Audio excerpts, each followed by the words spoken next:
지금 이 성균관대 2011학년도 문제이긴 한데요.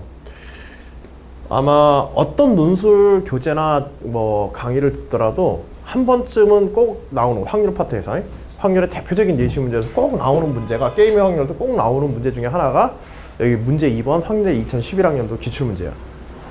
실제로 이제 비슷한 문제들도 이 전에서도 좀 출제가 됐었고 예전에 확률 문제가 좀 많이 출제 안 되던 시기에도 이런 유형의 문제는 종종 출제가 됐었고요.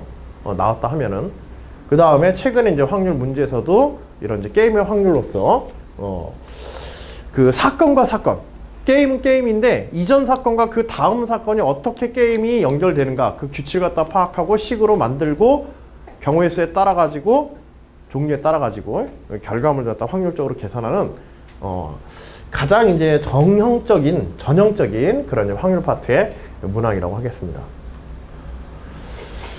자, 봐봐. 제시문 뭐 성균관대 문제인 게 바로 티가 나고서 있지, 그쵸? 성균이는 다음에 카드놀이 게임을 하고자 한다. 뭐 이런 문제들은 성대에서 성균이를 소재로 해서 출제하게 되면은요, 얘는 졸라 똑똑한 놈이야 항상. 자기 학교 이름 거는 애들은. 또 이상한 이름 걸린 애들이 항상 실수하고 뭐 그러거든. 자존심이 있어서 그런가?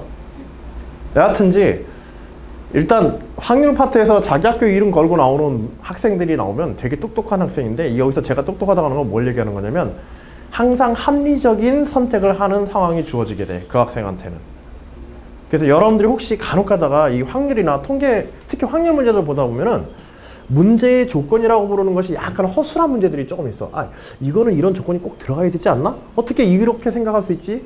왜냐면 논리적인 판단에 관해서 선택을 하는 경우의 수들에 관한 것, 선택을 하는 어떤 확률의 문제이다 보니까는 꼭 굳이 저런 선택이 꼭 일어나야 되는가? 사람이 하는 게임에서는 꼭 그런 판단을 해야 되는가? 그걸 문제에서 전제로 삼아주지 않으면, 조건을 삼아주지 않으면 적용하기가 좀 힘든 경우들이 간혹 있어. 대부분 그때 이제 그 논술 문제 속에서 애매하지만 들어가는 조건들이 뭐냐면 이 친구는 이 문제에 있어서 합리적인 선택을 한다고 가정한다. 문제에 직접 써 있거나 혹은 우리가 그 합리적 선택에 대한 어떤 가정을 하고 가야 돼. 예를 들어서 얘가 지금 어떤 일을 하냐면 카드를 뭐 예를 들어서 10장의 카드 번호가 적힌 카드가 있다. 처음에 한 장을 딱 뽑는 거야. 한 장을 딱 뽑고 난 다음에 숫자를 봐. 그리고 그 다음에 한 장을 더 뽑아. 알겠지? 한 장을 더 뽑아서 그 전에 뽑았던 카드의 숫자보다 클지 작을지를 맞추는 게임이야. 맞추는 게임. 자, 그러면 다른 조건이 주어지지 않더라도 이 친구는 합리적으로 어떤 선택을 해야 돼? 내가 만일 처음에 뽑았던 번호가 1번, 2번, 3번, 4번, 5번 중에 하나였다면 두 번째 게 더 크다. 그치, 두 번째 게 더 크다? 그치, 크다라고 생각을 해야겠지. 그치? 그런 선택을 해야 되지. 그 사람이 그런 선택을 할 것이다라고 가정을 할 수도 있는데 그 가정의 전제가 되는 게 뭐야? 합리적인 선택을 한다라는 전제들이 대부분의 이런 확률 문제에서는 끼어 있어. 좀 옛날 문제에서는 옛날 문제에서는 인간의 이런 확률적인 선택, 어떤 선택의 문제에서 인간의 비합리성에 관한 문제가 나온 적이 있는데 그건 고등과정에서 다뤄지는 문제들이 아니야. 알겠지? 요새 뭐 여러분들 중에서도 뭐 로봇공학이나 뭐 이런 쪽에 AI 쪽이나 이런 쪽에 관심 있는 분도 혹시 있을지 모르겠는데 경색? 거의 아닌데. 어쩐지 좀 기계 같아 보이더라. 그때 이제 AI를 연구하면서 가장 인간에 닮도록 만들려고 노력하는 점 중에 하나가 뭐냐면 인간의 합리적인 선택에 대한 것들은 기계적으로 다 구상을 할 수가 있거든. 이런 것도. 근데 문제가 되는 거는 그쵸. 비합리적인 인간의 비합리적인 선택을 할 때도 있단 말이야. 전혀 생각하지 못했던. 나도 내가 우리 집사람하고 결혼할 줄 몰랐거든. 비합리적인 거예요. 우리 집사람 혹시 나중에 보면 얘기하지는 말고. 근데 여하튼지 그때는 흔히 얘기하는 콩깍지가 쓰였다 그러잖아. 누가 얘기해도. 그치? 콩깍지가 쓰였다 그러는 그런 비합리적인 상황이 발생하는 것들은 논리적으로 기계화해서 우리가 끄집어낼 수 있는 방법들이 없어. 그래서 퍼지 이론이라든지 이런 이론들이 이제 그걸 대신해서 발달해서 인공지능도 그런 실수라든지 비합리적 선택들에 대한 어떤 수치로서 고려를 하도록 이렇게 만드는 경우들이 있는데 현대과학에서도 현대과학과 수학에서도 인간의 그 비합리적 선택 문제는 가장 이제 중요한 수수께끼 문제이기도 해. 근데 고등교과 과정에서는 기본적으로 문제들은 그런 요소들은 제거하고 있다고 봐야 돼요. 지금처럼 아예 문제에서 주는 경우도 있지만 그렇지 않은 경우도 간혹 있어요.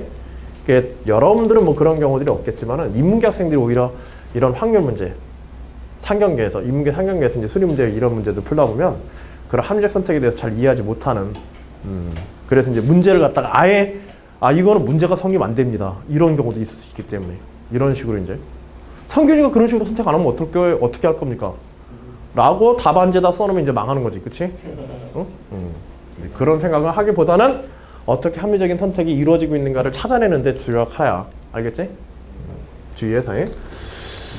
자, 성균이는 다음에 카드놀이 게임을 하고자 한다. 자, 1에서 2n까지의 숫자가 적힌 2n장의 카드가 상자 안에 있다. 여기서 n은 양의 정수이다. 이 중에서 사실 여기 뭐 n이 양의 정수가 아니라고 생각하는 사람 있겠어? 그래도 이거는 줘야지. 수학이니까. 이 중에서 한 장의 카드를 뽑아 숫자를 확인한 후 남은 2n-1장의 카드 중에서 한 장을 더 뽑는다고 한다. 자, 그러면 한 장을 뽑은 후에 그 한 장은 버렸다는 얘기지, 쉽게 얘기해서. 그럼 조금 봐야 돼. 성년이는 두 번째 카드의 숫자를 확인하기 전에 이미 숫자를 확인한 첫 번째 카드의 숫자보다 두 번째 카드의 숫자가 클 것인지 작은 것인지를 정한다. 이걸 맞추는 게임이다. 실제로 다음에 뒤집었을 때 두 번째 카드의 숫자를 확인하여 성균이의 예상과 맞으면 게임을 이기고 예상과 다르면 피자 트림은 좀 특이한가? 좀 느끼하다 야 트림. 왜 이러지? 속이 콜라 먹어서 예상과 다르면 게임을 지는 것으로 한다. 만약 첫 번째 카드의 숫자가 n보다 작거나 같다고 한다면 성균이는 두 번째 카드의 숫자가 첫 번째 카드의 숫자보다 클 것으로 예상하기로 했다. 합리적 선택을 한다.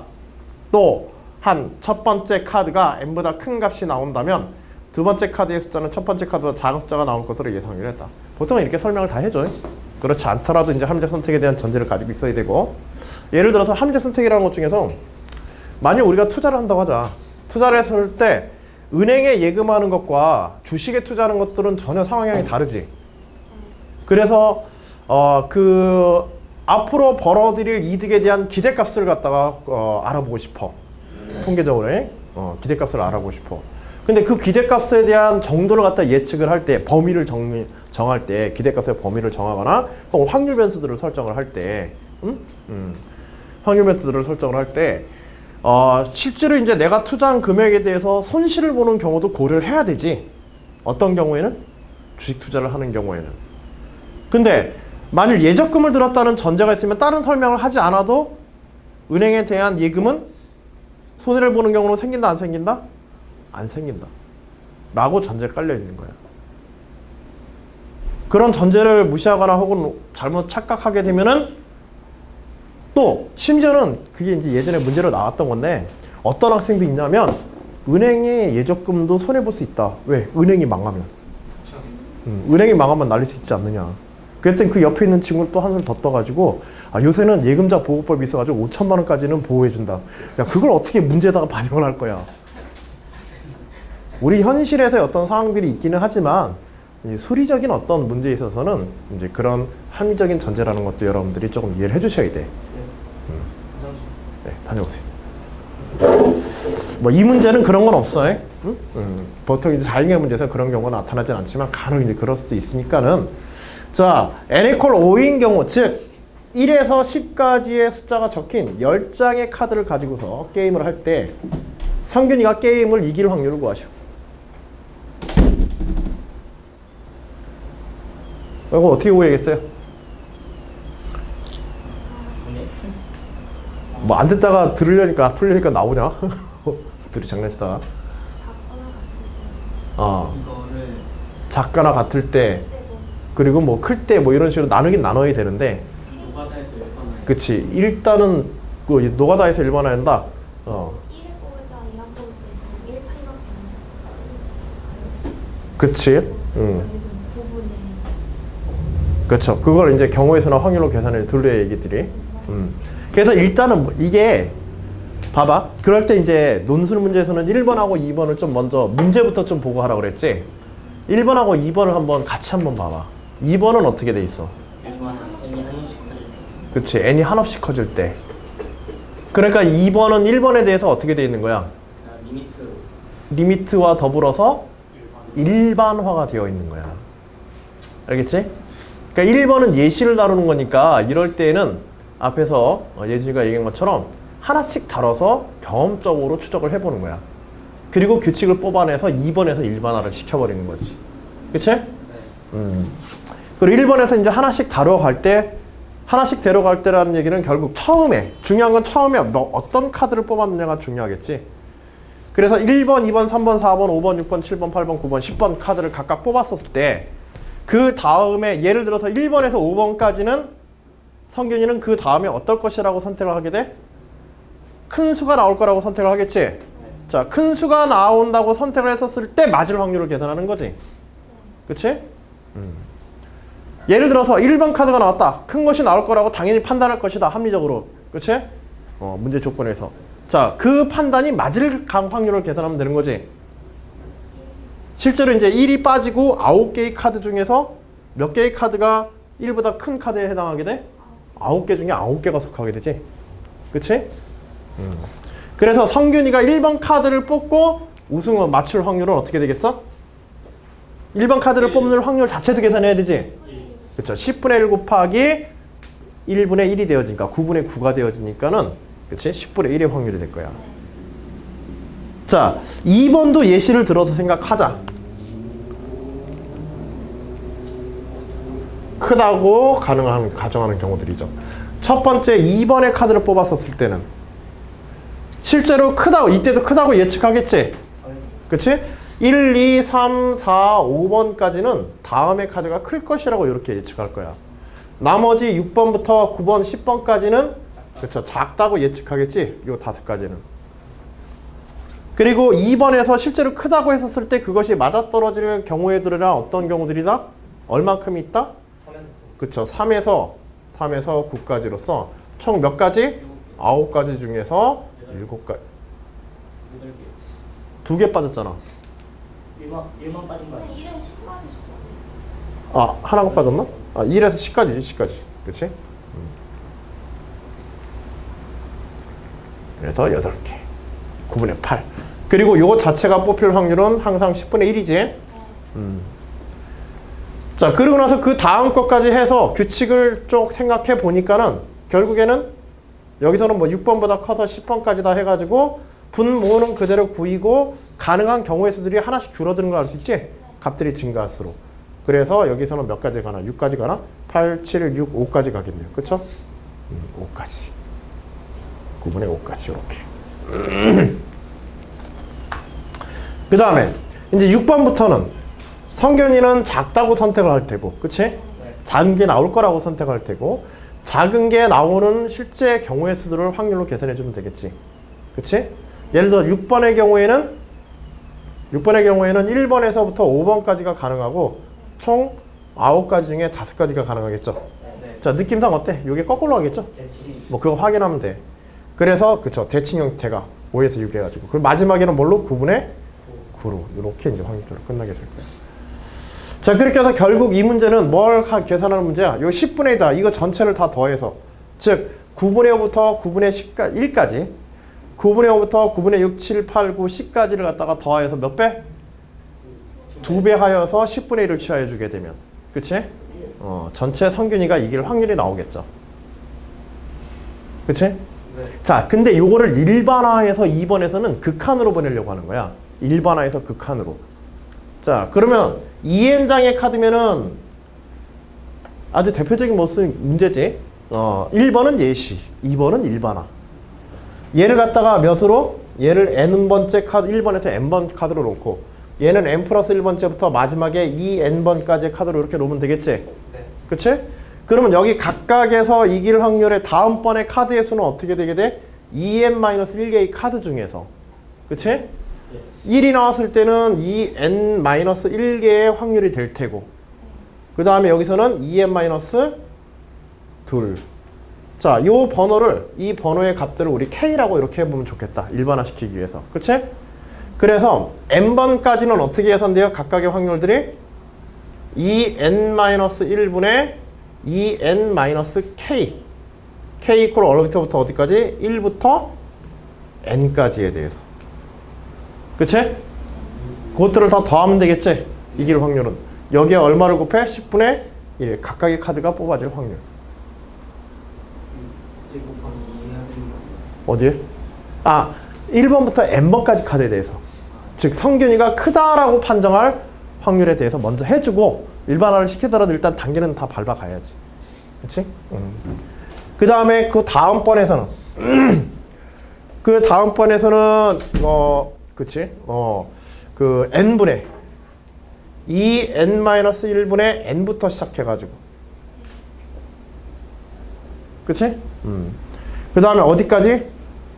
2n-1부터 2n-1까지 이렇게 이제 또 진행하겠지. 그 전체의 곱이 얼마? 여기에 2배로 이렇게 확률이 계산돼야 되는 거야. 실제로 여기는 뭘 계산하는 게 핵심이 되어지게 돼? 일반항, 극한. 그치. 요거 일단 시그마 푸는 거하고 그 다음에 n에 대한 극한 계산하는 거하고 두 가지가 나오겠지. 그치? 자, 그런데 여기에서 이 계산을 사실 우리는 이제 직관적으로 지금 요거하고 요게 이제 같은 확률을 가질 것이다. 그래서 1부터 n까지의 K가 1부터 n까지에 대해서 그것의 2배를 취하는 방식으로 지금 계산을 했어. 그쵸? 2배를 취하는 방식으로 계산했는데 요거의 접근에 대해서는 조금 이제 다른 수열적인 어떤 계산법에 가는 게 조금 있으니까는 뒤에 문제에서 조금 더 설명할게. 응? 자, 여하튼지 이 문제에서는 합리적인 판단에 관해서 게임에 있어서의 합리적 판단이라고 하는 거. 그 다음에 그리고 보통의 문제들에서 이제 난이도를 높이기 위해서 이렇게 특별한 특이점들,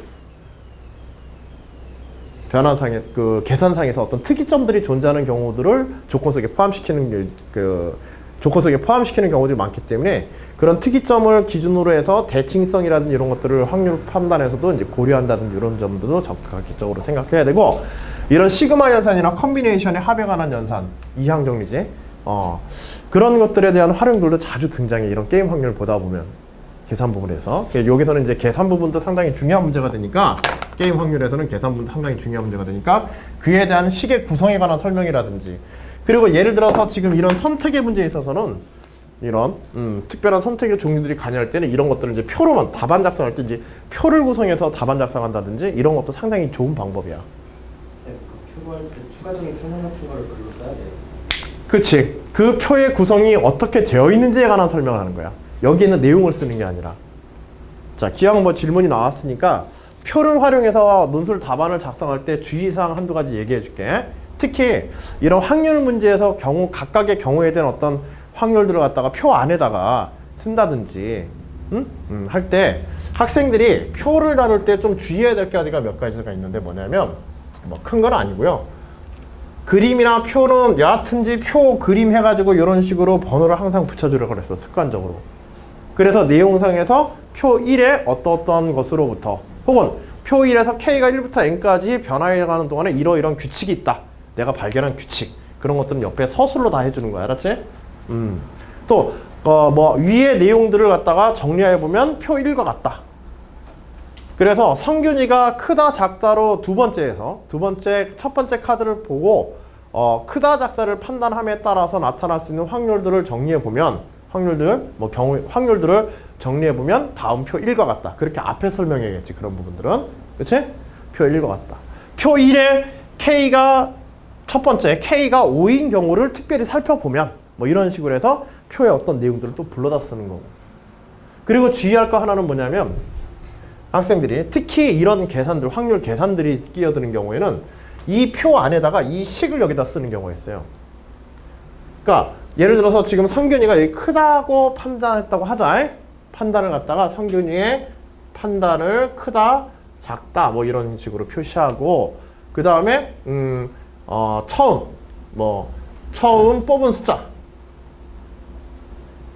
뽑은 수 해서 이렇게 이제 구성을 한 거지. 그래서 1일 때, 2일 때, 3일 때, 땡땡땡땡, n일 때, n 플러스 1일 때, 땡땡땡땡, 2n일 때. 뭐 이런 식으로 나눠서 이제 표를 구성했어. 근데 여기다가 학생들이 어떻게 쓰는 경우들이 있냐면 여기에다가 9에서부터 예를 들어서 2에서부터 10까지 가능하고 각각의 경우가 10분의 1의 확률로서 발현이 된 후에 9개 중에서 몇 개이다? 9개 중에서 9개. 뭐 그치? 9개 중에서 9개다. 그치? 9개 중에서 9개다. 그래서 계산해 보니까 얼마더라? 10분의 1이더라. 그 다음에 두 번째 3에서부터 10까지가 가능하고 10분의 1의 확률로 9개 중에서 9-1이더라. 그래서 10분의 8이더라. 뭐 이런 식으로 해가지고 계산했다고 하자. 10분의 8 맞나? 90분의 8.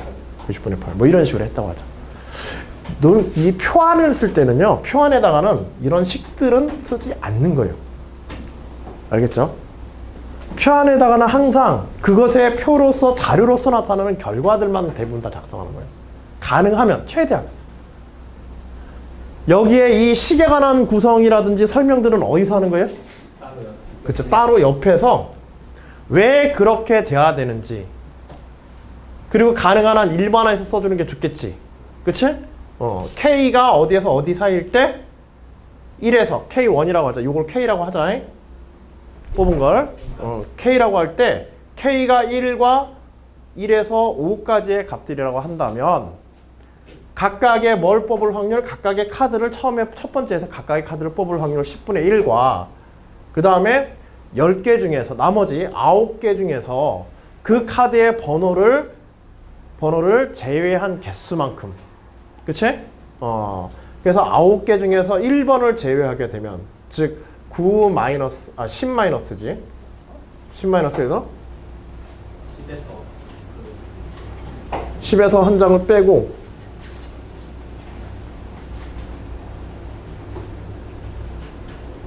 10 마이너스 K가 되겠네요. 그쵸? 10 마이너스 K. 이런 식으로 해서. 그래서 계산하여 보면, 그래서 이것들의 합을 갖다가 계산하여 보게 되면 이렇게 된다. K 이퀄 1부터 N까지의 5까지에 대해서. 이런 식으로 설명하고 그 결과들을 나열해 보면 다 한 것 같다 해서 이런 식으로 표를 구성하는 거예요. 표 안에다가는 가능한 한, 표 안에다가는 내용의 설명이라든지 수식이라든지 이런 것들은 넣어라, 넣지 마라? 넣지 마라. 그것의 결과나 정보들의 규칙성을 한눈에 볼 수 있도록 수치들을 나열하거나 이런 데에다가 집중해서 쓰셔야 돼요. 알겠죠?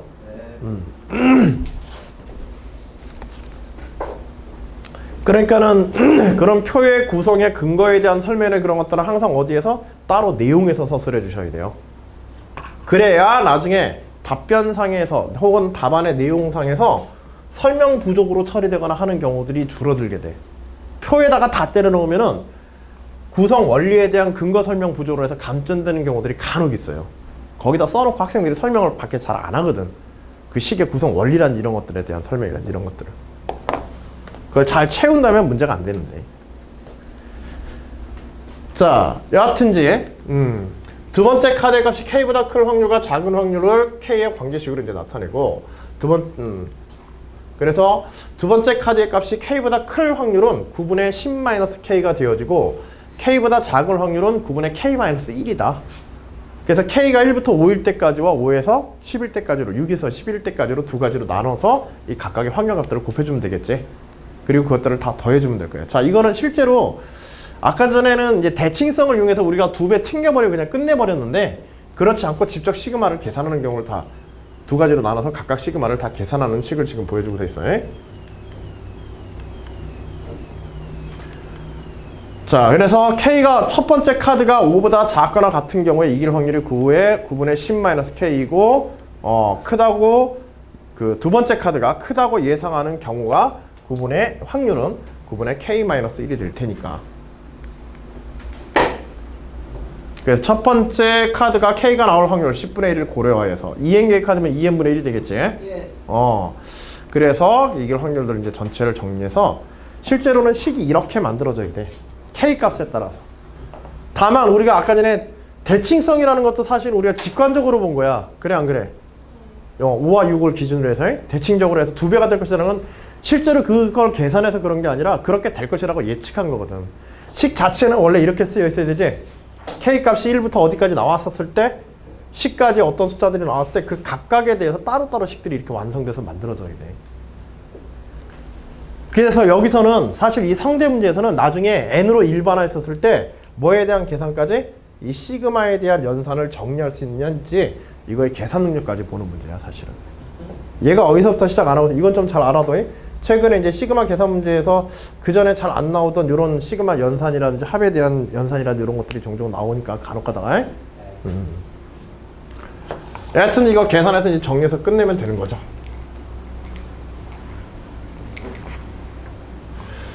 자, 그래서 9분의 1까지 밖으로 내보낸 후에 자, 이제 시그마를 어떻게 바꿔줬어요? 여기에서 여기로 차이점이 뭐야? 이 기본이지, 그치? 시그마가 두 시그마의 합인데 하나가 1부터 시작하고 다른 하나가 1이 아닌 점에서 어떤 출발하고 있다. 그러면 1이 아닌 곳에서 출발하는 것들을 다 뭘로 맞춰줘요? 1에서부터 출발하도록 만들어주고 빼주는 거야. 1에서부터 요 각까지는. 여기에 추가한 부분들을 여기서 빼주는 거야. 여기에 마이너스 2K요. 알겠지? 즉 얘에다가 여기를 1부터 바꿔주고 마이너스 시그마 K 이퀄 1부터 5까지에 대해서 K-1을 한번 빼준 거지. 그러니까 요 변형을 좀 알아두란 말이야. 알겠지? 요거는 한번 제대로 해놓지 않으면은 쉽게 뭐 이식 나오면 당하는 경우들이 있어요. 시그마 연산이 논술 문제에서는 가끔 등장해. 이거 계산 능력 보려고 시그마 계산 능력 보려고 수열 파트에서도. 그래서 요거하고 뭘 합친 거야? 지금 요거하고 요 같은 시그마 영역 내에 속하는 것들을 갖다가 합쳐가지고 식정리해 버린 거야. 이건 가능하지, 그치? 응? 혹은 이렇게 했는데 얘가 뭐 1까지가 아니라 예를 들어 6까지다. 그러면 어떻게 하면 돼? 1부터 5까지를 합쳐주고, 그치? 여섯 번째 거는 따로 그냥 써주면 되겠지? 계산할 때. 약간의 그런 요령도 필요하고요. 자, 요 시그마 일반화해서 뒤에서 연습하는 것까지 시그마 정리하는 것, 수리적인 계산법에 대해서 한번 이렇게 알아두시면 좀 쓸데가 있을 거예요. 동국대 문제라든지 이런 데서 이런 연산 문제도 좀 나왔었어요. 이 학교 외에도. 문제 2번. n이 한없씩 커짐에 따라서 성균이가 게임을 이길 확률이 어떤 것으로 흐르는지 구하시오. 자, 계산은 다 똑같죠? 그치? 기본적인 구조는 똑같이 우리 설명하면 돼. 일반화해서. 그래서 K보다 클 확률은, 두 번째 카드의 값이 K보다 클 확률은 2n-1분의 K-1이다. 자, 1과 2n 사이 어떤 값에 대해서. 그래서 n이 K가 n보다 작거나 같을 때와 그대로 이길 확률이 이때는 2n-K가 되어지고, 그 다음에 K가 n보다 클 때 두 번째 카드는 더 작을 거라고 예측을 할 때고, 실제로 작을 확률은 2n-1분의 K-1이 되어진다. 이것들 각각 또 어떻게 해야 돼? 이 두 식이 사실은 이제 나중에 시그마를 하게 되면 두 식이 같은 결과가 나오는데도 불구하고 일단 계산식에서는 얘는 1부터 n까지, 얘는 n 플러스 1에서 2n까지의 시그마로 계산해야 되는 거예요. 알겠지? 자, 그래서 각각의 카드가 뽑힐, 하나의 카드가 뽑힐 확률 2n분의 1을 갖다 이제 고려해서 시그마 한 다음에 이거 역시 어디 맞춰줘요? 여기를 K 이퀄 1에서부터 맞춰주는 거야. 예전에 이제 지금은 그 문제가 안 나오지만은요. 예전에 고대 문제에서 이 시그마 연산에서 저 시그마 연산도요. 봐봐. 저 시그마 연산에서 조금 시그마 연산 어렵게 내는 경우에는 저 K 값이 마이너스인 경우도 포함하는 경우들이 있어요. 우리는 습관적으로 시그마 계산할 때 K의 값들은 K나 N 값들은 양의 정수라고 가정을 하고서 지금 쓰지 대부분. 근데 실제로 이 시그마는 그 시그마 기호의 정의에 따라서 생각하면은 K 값이 꼭 양이어야 되는 이유는 없는 거야. 그래 안 그래? 시그마라는 건 단순히 더하는 것을 갖다가, 그쵸? 어떤 항들을 각각 더하는 것들을 단순히 그냥 기호 하나로 줄여놓은 하나의 기호일 뿐이야. 알겠지? 보통 수열에서는 어때? 수열에서는 시그마 K 이퀄 1부터 n까지 해가지고 an 이렇게 하게 되면, 그치? ak 이렇게 하면은 망하죠. ak로 이렇게 해놓게 되면 시그마 수열의 항도 어떻게 돼 있어? 양수화되어 있는 거지. 그 항의 번호들이. 그게 보통 이렇게밖에 쓸 수가 없어. 이제 보통 항의 개수를 쓸 때는 자연수의 개수로 첫 번째 항, 두 번째 항 이런 식으로 습관했으니까는 이렇게 해놓고 그렇게 그냥 일반 따로 얘기 안 해도 그냥 해버리는데 합리적인 그냥 선택이야. 그리고 표현의 약속이고. 그런데 사실 이 n이 예를 들어서 실제 문제에서는 이 n이 마이너스 2다. 이러면 어떻게 할 거야? 그러면 A에 마이너스 2항이라는 게 있을까? 정의에 따라서는 있을 수도 있어. 문제에서 따로 정의하게 되면. 우리의 일반적인 약속에는 속하지 않지, 당연히. 그치? 근데 문제에서 따로 정의하면 쓸 수도 있어. 최근에 여러분들이 앞에서 봤던 문제 중에 비슷한 내용인데 그냥 쓱 하고 넘어간 게 있는데, 이게 마이너스가 되는 경우들도 정의하면 있을 수가 있는 거야. 알겠지?